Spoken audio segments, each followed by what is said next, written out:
Dunn is an attorney, but he does a lot more interesting stuff. He uses GIS. He does his company Giobello. Is that how you say it? Giobello. Like you're in an Italian restaurant. They do like some stuff that's crime scene investigation type stuff, and he's doing some really interesting stuff. We appreciate him coming here to do this.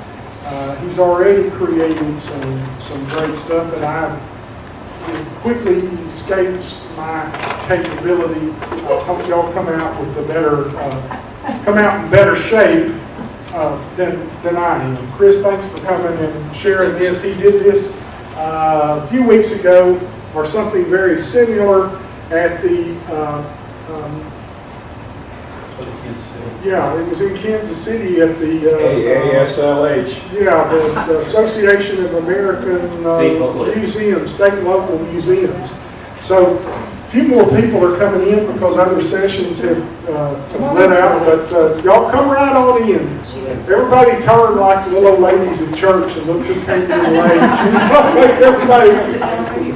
Are we doing the donation plate?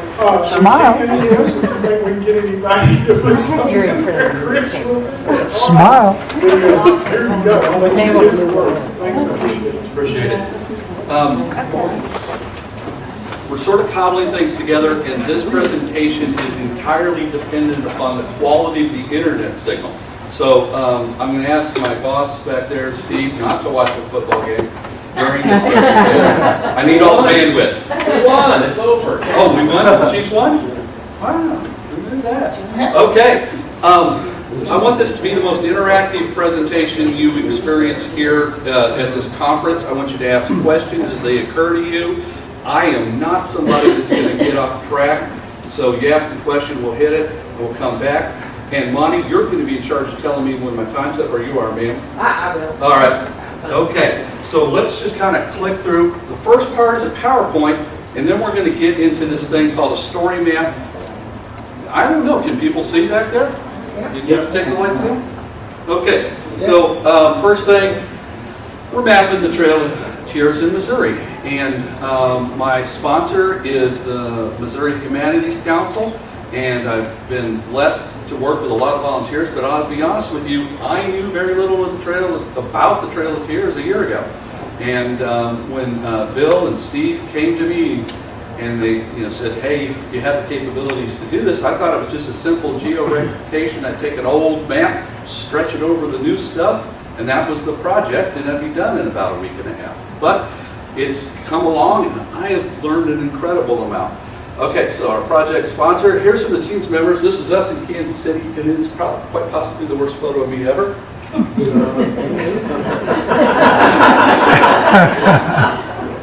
Anyway, there we are in Kansas City. I was pushing you over. Well, as you should. All right, who is this guy and why is he the speaker? I did 20 years as a planning and zoning city department head director. I fell in love with the GIS software in the early 90s after I got back from the Gulf War and I needed to find a legitimate way to make a living. And as I grew into management, I got further and further away from the stuff I love. In about 2008, things started falling off, and I had a tenured job for life. I literally could not be fired unless I did something heinous that made the news. But I just wasn't happy doing what I was doing. And so I wandered around a bit, and I went on a long bike ride and went down the Katy Trail, and it cleared my head. And I got to think, well, heck, I'm going to go to law school because that is the answer to all my problems. I will invest the $400,000 in lost income and money, and I'll get a law degree. Well, the law degree was an amazing experience, and it also helped me really refine my knowledge about property law and records. And so that's sort of an area I work in. I don't really do a lot of legal work. What I do is a lot of support work for other attorneys. I help them figure out crime scenes. I help them figure out boundaries. I'm working on a case where one gentleman farmer shot the other gentleman farmer because they hated each other for years. And one of them said there's a road here, and the other one said there's no road here. One brought a gun, one brought a camera. The gun won, And where the shooting occurred, the exact position of it, is the key element in the entire case, because you do not have the right to self-defense if you're trespassing in Missouri. So that's been I've worked on that project for 4 years. It's about, finally, we think, to be resolved. So, when I was in law school, I kept trying to convince the professors that I was going to do geospatial law. And when you're in law school, you're always thinking about how am I going to market myself when I get out. And my professor, Bob Bailey, said to me, Chris, don't you worry. There's going to be work out there, because not everybody can afford a good attorney. And so, all right, I'm going to be the first geospatial lawyer out there, and hopefully the sound works on this, but this was my commercial. Oh man, it did not work. Hold on. Okay, guys, that was a really amazing animation that totally so, let's see if we can do it again. From current slides. Okay.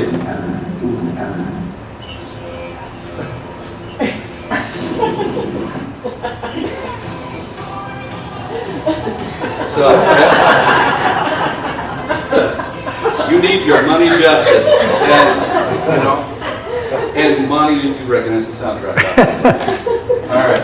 Okay, so GIS is this amazing word processor, but for space and time instead of words. And this is a real quote, and the Googlenator is absolutely correct. GIS is like Google Earth, but it's better, and you can ask it more questions. Most people don't realize your phone is constantly asking you for your location, not because it cares about you, but because there's money to be found in your location. And this geospatial sector that's out there is kind of behind the scenes. And here's the U.S. civilian aviation sector. This is putting people in airplanes and putting packages in airplanes and private airplanes. Okay, that's the annual U.S. aviation. Geospatials now, we're almost as big as aviation, and we're growing at a faster rate, even though it still is a relatively mature industry. This is what a geographic information system looks like when you don't care what it looks like, but you want it built for functionality. And we deal with a lot of table data, we deal with a lot of maps, and there is all kinds of information that you're pulling up. And in the old days, you kind of multitasked and you pulled up a screen and then you dropped it and you pulled up another screen. But you know, video cards are cheap and monitors are cheap, and so you can build a system like this pretty quickly. And most civilian geography is concerned with these topics. Come on in. You haven't missed anything. Glad to have you. So most civilian geography is concerned with these topics, and there is information out there, and the United States government and the states have gone to tremendous lengths over the last decade, and there are data sets available, and they're well maintained, and they're robust, and they are extremely helpful. It used to be you download the data, you massage it, you stick it into your geographic information system, and you know, it would take several hours. Nowadays they're actually feeding you GIS native files, and you can get them live over the internet and pretty quick. So, in case you haven't heard, this is basically GIS 101. All places in geography typically have some of these attributes. There's points, you know, like right here's the fire hydrant, lines, right here's the sidewalk. Polygons typically tend to be boundaries. Come on in, man, there's some seats over here. Don't worry about it, everybody's coming in. And then there's images, that's the raster file. Come on in, this is the good stuff. Okay, and so you've got positional information. There's over 200 positional information systems. Come on up here. No, I'm not here because I might have to leave. So. Okay, no worries. There's positional information systems, and everybody's got a little bit of system that's slightly different. Has anybody heard of a projection, a map projection? Right. That's where you have a beach ball, right? And you want to put a flat map on it. But how do you fold that piece of paper over that beach ball without getting creases and distortion? Well, mathematicians have worked this stuff out, and if you really want to mess with a flat earther, ask them what their favorite projection is. So, all right. Anyway, There's a lot of different systems in play. Each state tends to have 1, 2, or 3 different systems in play for their mapping. There's different ways to set up attribute information, because attribute information is sort of like that Excel spreadsheet table data that's tied to that point, that's tied to that line. And sometimes that attribute information can be used to say, well, 100 people travel past this point in 1 hour, so we're going to make the line slightly thicker than a line that represents 10 people passing this point in an hour. So you've got points, lines, polygons, you all kind of know this stuff. Here's a little example of some of the data. And with it, this is what it looks like when you plug it into a real GIS. Anybody ever hear of the first Gulf War? Anybody remember when we kind of accidentally blew up on chem weapons? All right, that right there is Camisea, and this is a map I made for a program up at Mizzou Law School. We were talking about veterans' health, and these are the various plumes from the chemical release, and all these dots were where various units were located. And it's been available, but it's never been available digitally. It's always been a picture that the CIA released or something like that. And so the idea was we were going to make a program, a GIS, where veterans could come in, and if they had spatial information, they could log in and kind of figure out where they were in relationship to the official chemical weapons flows. Not a happy topic, but a useful one. All right.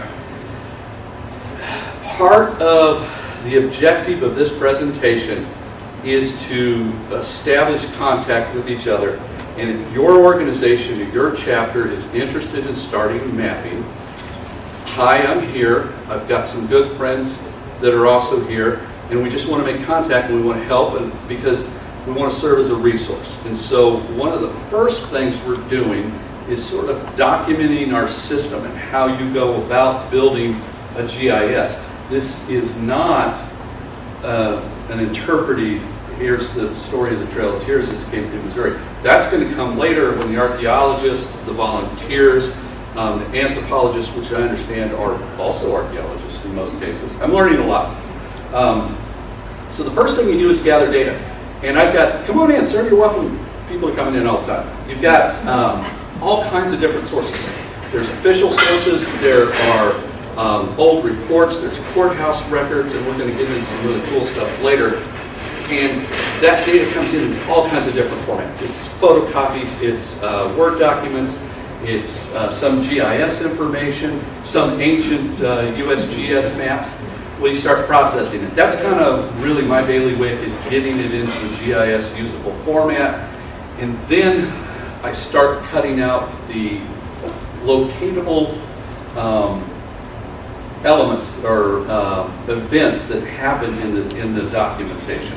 So they say this camp was established on the western boundary of Crawford County near this particular river. Mapping precision is so much easier than mapping fuzzy. Okay, you can't tell a computer fuzzy, right? Because if you put a point down, and that computer GIS model is capable of zooming all the way in until it's it's on something the size of this podium, that's a false precision, and so we want to avoid that. And so you set up little rules on how accurate is your information, and you classify that information, and you make sure the fuzzy doesn't get displayed at precision levels, and you make sure the precision doesn't accidentally get a fuzzy symbol. And so you've geolocated the events and the data. You start sharing the data with the experts that are going to go out and do field confirmation and are going to say, well, no, Chris, you don't understand. There's two towns with roughly the same spelling. You got the wrong one, or you get other expert eyes on it. The mapper is not the person that should be doing the quality control, because we get kind of myopic and we just churn through things and we don't see our own errors sometimes. So you got the quality control being performed. Then you start sharing the maps possibly outside of the team. And one of the beautiful things about the internet is if you're on the internet and you're wrong, the entire world will let you know how you messed up. And they will talk about your family and your heritage and why your parents weren't married, all kinds of things. So you're going to get feedback once it goes live. And then you'll repeat the process, rinse, lather, repeat as many times as necessary. All right, so this is more of a complex version of that same thing. It's not really a flow chart, but what you've got here is you've got all these folks bringing input in here. You've got this process. You're storing the data. You know, we're sharing stuff out there on the cloud. Some of it we're making public, some of it we're not. Then you've got people like me taking the wrench to the data and maintaining it. But you've also got, right now, these outputs. You know, I've got to plot it. I can print off something literally this big or tall and 16 feet long. So you can make it at 1200 dpi. It'll take all day to print, but it's an amazing thing. And then you've got digital maps of various accuracies and resolutions that you can use in various formats. And then you've got public maps. Putting a map up on the web 10 years ago was incredibly difficult. And I'm going to show you some examples of where we're producing stuff in the traditional desktop GIS, saving it in a certain way, uploading it, and can make it available to the world in 15 minutes. And then, whoops. And then, you know, you've got the secure web access as well. So there's a way to share things within your organization before they're ready for prime time. And you can have set different levels of security too. So, all right, here's examples of some locational information and how it can be just in all kinds of different formats, especially when you get to Texas. Now, this is a pretty boring map, right? You can also, the way you design your maps, get some impact out of them, some emotional impact. And there was a book that came out when I was in grad school called How to Lie with Maps. Well, this is more of a how to manipulate with maps kind of map. And, you know, does anybody know where this is? Does anybody know what they're seeing? Except for you, Aaron, go. Yes. Okay, it's sort of boring data. And then here's the table data behind it. And one of the things it says here are IED explosions, direct fire, other things along the violent, ugly nature. So this is a map of Iraqi war deaths. And then there's a map of Iraqi war deaths. And that's got a little bit more visual impact when you realize how, that's one incident, that big circle right there. You know, how many people were hurt in that one incident. And so, you know, it tells the story. Not necessarily a story you want to tell, but and it's got a lot of detail. And if you're a researcher or an academic, you can also come in here and you can click on one of those dots and the table data behind it will pop up. And that's something we're doing very similarly with this Trail of Tears program. This is the software I'm using right now, Microsoft Office 365, because, you know, you process a lot of documents, and I even do some photo processing in that. Dropboxes or Box or Google Drive or OneDrive, find a cloud way of sharing, find a cloud way of keeping other folks out of it, make sure it's password protected, but that means we can work from all over the state, we can share, and we can see stuff oftentimes live. This is an open source image manipulation program, basically Photoshop for people that can't afford Photoshop. That's what I use. Google Earth Pro. A lot of the layers I make, they're just so much easier to fire up Google Earth and start plunking down points than it is to actually get into the ESRI GIS system. And then I'll export those points out, I'll add some table data to them, stick them in the real GIS system, and boom, I've got a live layer. So I'm using mostly ESRI products. I understand it is capable to do a similar project like this with open source stuff. And the other thing is, if you're a nonprofit, approach ESRI. They are extremely generous at times with software, and other times they're not. So come on in, you're welcome to join us. And then the standard products we're using, the desktop version that sits on a big old workstation, you saw that one in my office.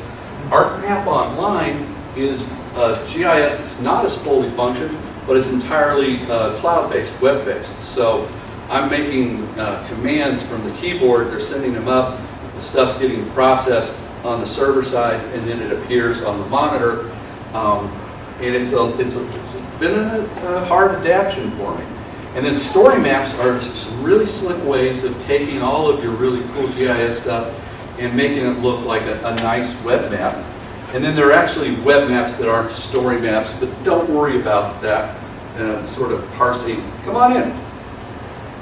All right, so this is the story map that we're going to go hit now. And the downside to the story map that you will discover is that it's entirely held up online. So if you don't have a fast internet connection, it doesn't necessarily work. And I've been down here downloading, and hopefully this is going to scroll well. So you've got a landing page, a title page, whatever, and then you kind of scroll with your mouse. It's called Building the Geospatial Framework. And this is a tech demonstrator. You can see this is some of the drone footage from Monty's video that they took out of the Snelson-Brinker website.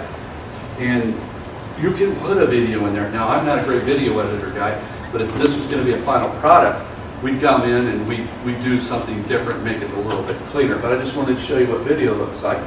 You can also have these cool sidebars that are, depending upon what browser you're in, more translucent than others. But they can contain text and they contain links, and then you can get to a place like this where, okay, you've got a little video that requires more horsepower than just putting a graphic in there. And then you've got, these sidebars allow you to tell a story, and how you use the text is somewhat limited now on how you can format things, but things are getting better. And we're going to get out of the video because that's going to allow us to get into some more static maps. And then this is currently live out on the internet. So anybody in here can access this. Please don't do it now or it'll stop. But you can go to my website, geovelo.com, and there's a projects page, and it's the only project that's actually listed. And it gives you a live link, and it's like GEOVELO. And I could, hold on, I'll type that in real quick so it's easier to remember.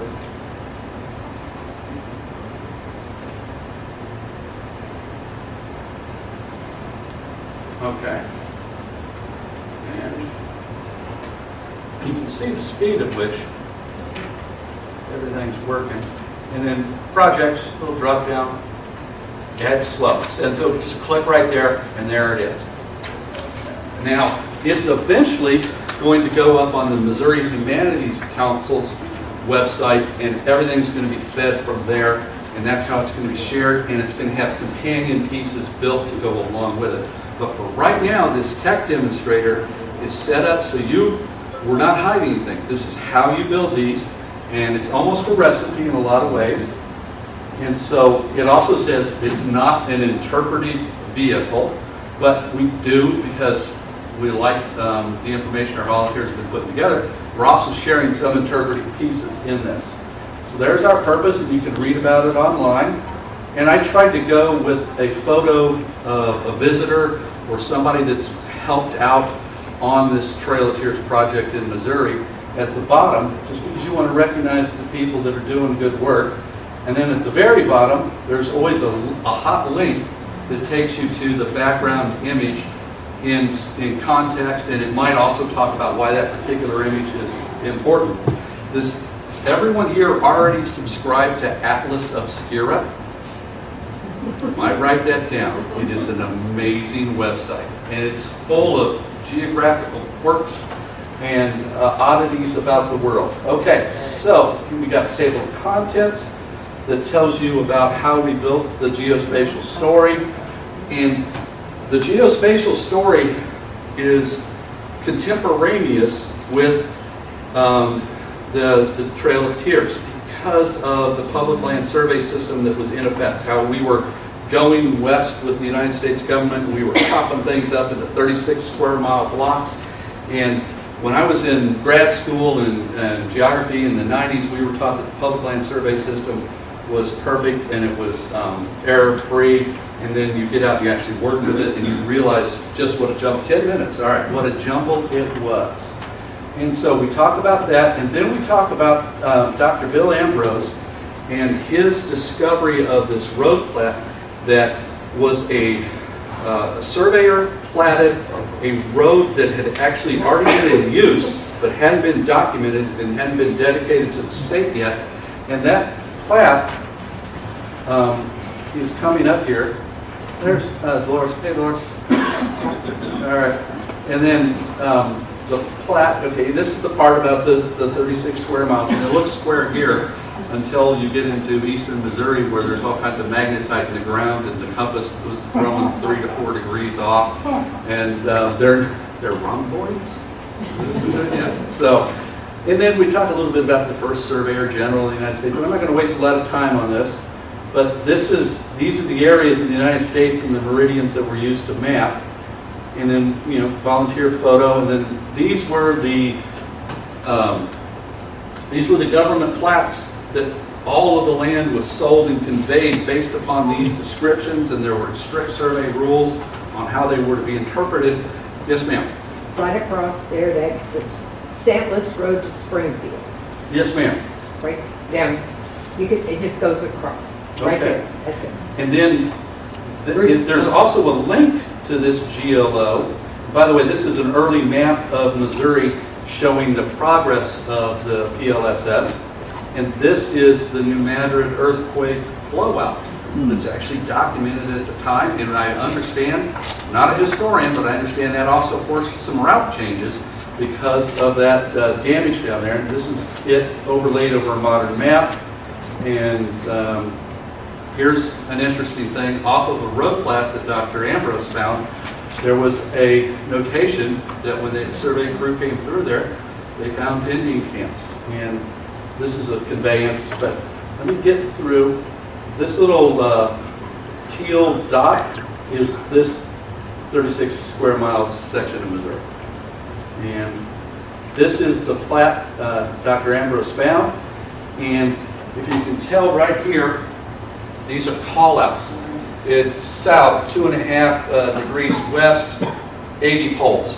Those older measurements, those older directions and distances, they actually still hold in a lot of ways as the legal description. And the legal description may be in poles and chains and other things.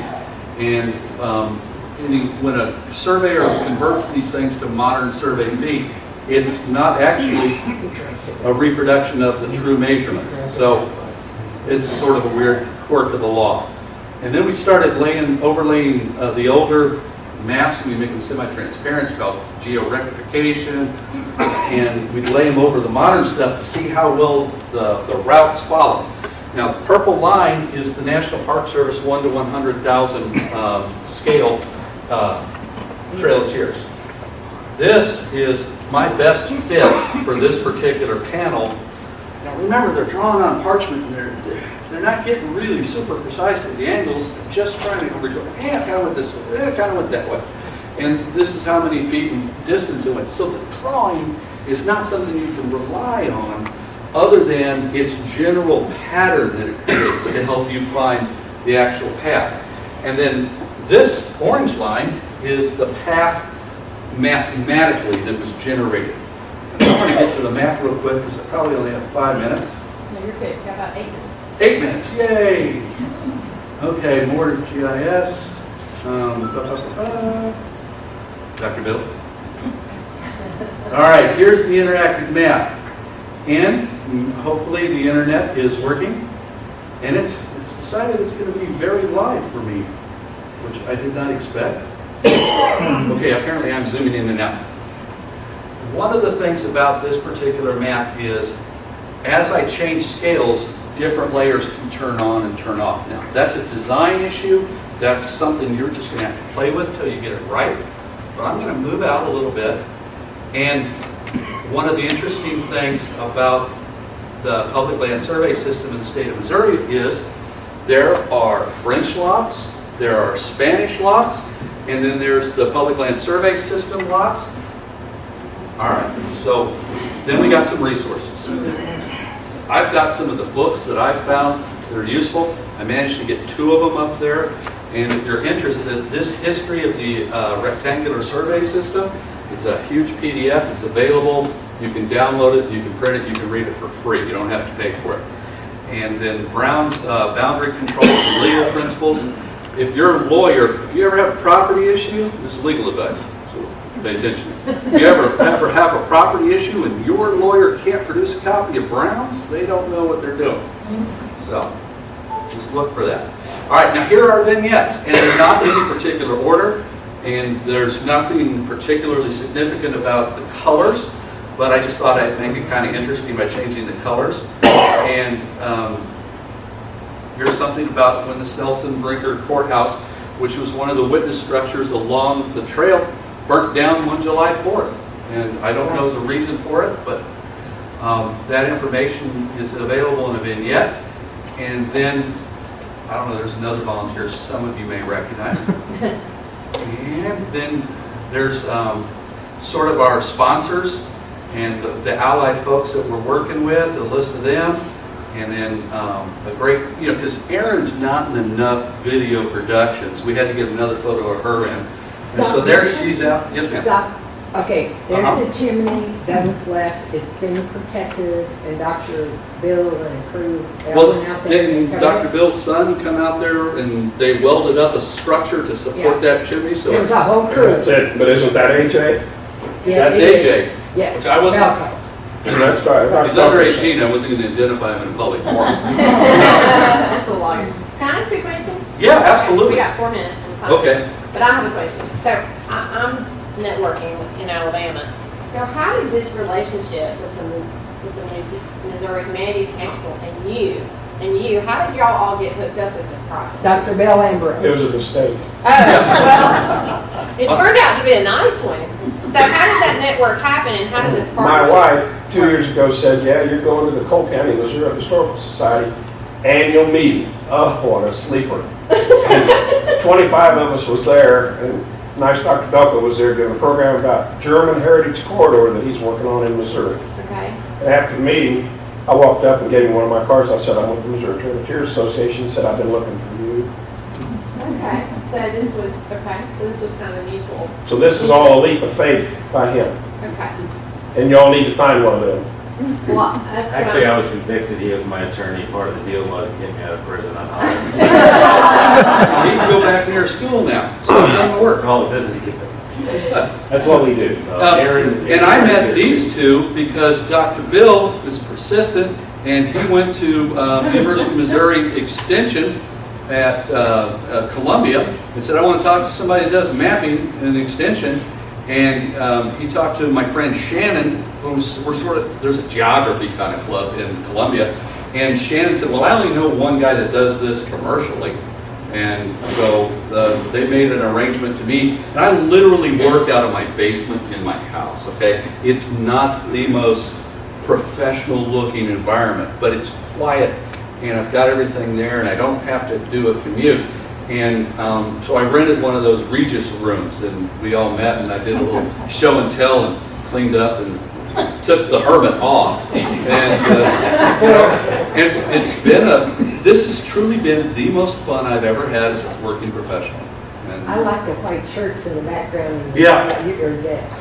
no kidding. I won't scroll up there, but literally the back is my professional wardrobe in one closet. White shirts. And, okay, any other questions about how you get in touch with me? And I answer questions for free, okay? I'm not doing the billable hour thing on you. If you're working on this, give me a call. You get stuck, you want to know, hey, what's the best way to do this? I'll work with you.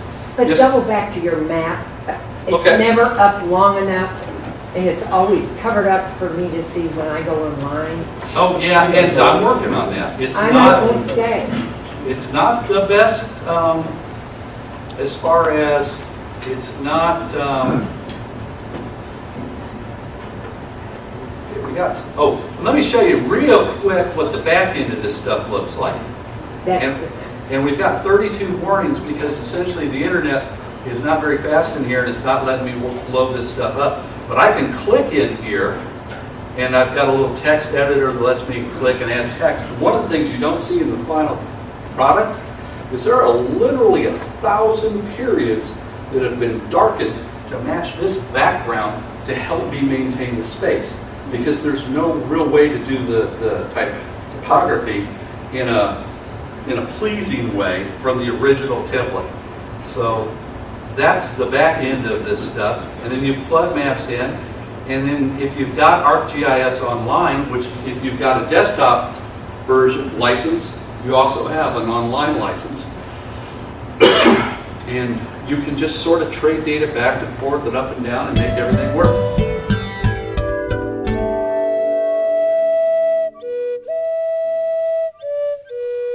Video production made possible by the National Trail of Tears Association. The Trail of Tears Association is a nonprofit, membership-based organization established in 1993 with the purpose of passing the history of this significant event in Native American history onto future generations. If you're interested in finding out more about the Trail of Tears Association or would like to become a member, please visit our website at www.nationaltoda.com. There, you can learn more about the National Association, the state chapters, as well as how to become a member. To connect with the association for upcoming events and to be notified when future videos are released, be sure to like the Trail of Tears Association Facebook page and subscribe to our National Trail of Tears Association YouTube channel. Thanks again for watching this video and for your support.